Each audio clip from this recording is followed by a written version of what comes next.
Survey జన సుఖినో భవంతు. మా పెరట్ చూసారా ఎంత గందరగోళంగా ఉందో. మొన్న మేము 10 రోజులు ఊరెళ్ళామండి.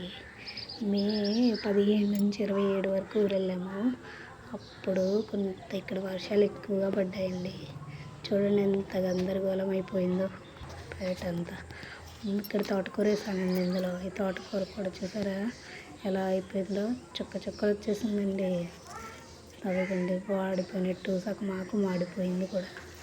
కింద కూడా చిన్నగా బబుల్స్గా వచ్చాయండి. ఏంటో వైట్గా మరి ఏంటో అండి. చూసారా ఇవేమో కొంచెం కనకాంబరాలు కూడా అలా అయిపోయాయండి. చెట్లన్నీ పువ్వులు తక్కువ, కలుపు ఎక్కువగా అయిపోయిందండి. ఇవి బెండ మొక్కలు పెట్టాను కవర్లో. అయితే మాత్రం చాలా బాగా పెరిగాయండి.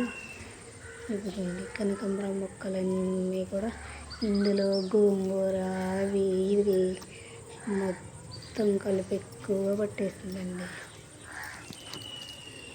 చూడండి ఈ కలుపులో వేరే రకాలు కూడా ఉన్నాయి. కనకాంబరం ఏమో పువ్వులు ఎక్కువ, ఎండిపోయిన గెలలు ఎక్కువగా అయిపోయాయండి. పువ్వులు పూసేసి రాలిపోయి మొత్తం ఇలా అయిపోయాయి. ఇవన్నీ క్లీన్ చేయాలండి మళ్ళీ. అప్పుడే మన పెరట్ అందంగా ఉంటుంది. కొంచెం ఎంత కలుపు ఉందో. ఇవి మా పొగడబంతి మొక్కలండి. ఇవి గుబురుగా ఉండడం వల్ల వేరే వాటికి చోటు లేదు. ఇది ఆనపకాదు. గుబురుగా ఉండడం వల్ల పొగడబంతి పూలు వేట్లకి కొంచెం ప్లేస్ లేదండి. ఇవి కొంచెం నీట్గా ఉన్నాయి. ఇదంతా గోంగూర అంతా కూడా పీకేయాలి. చాలా గందరగోళం అయిపోయిందండి. పాములు కూడా వచ్చే అవకాశం ఉన్నది. తీసేస్తాను.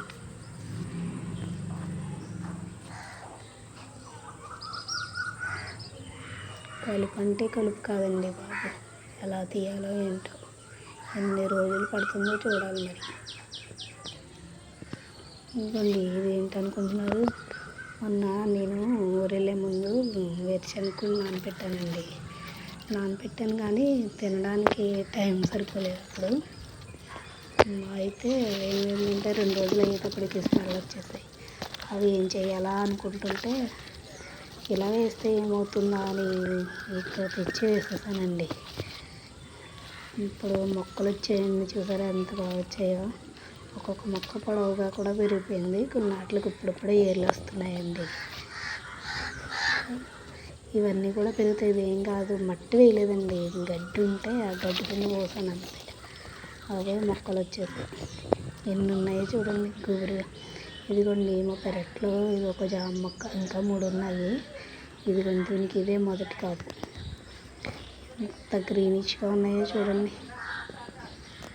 కాయలన్నీ.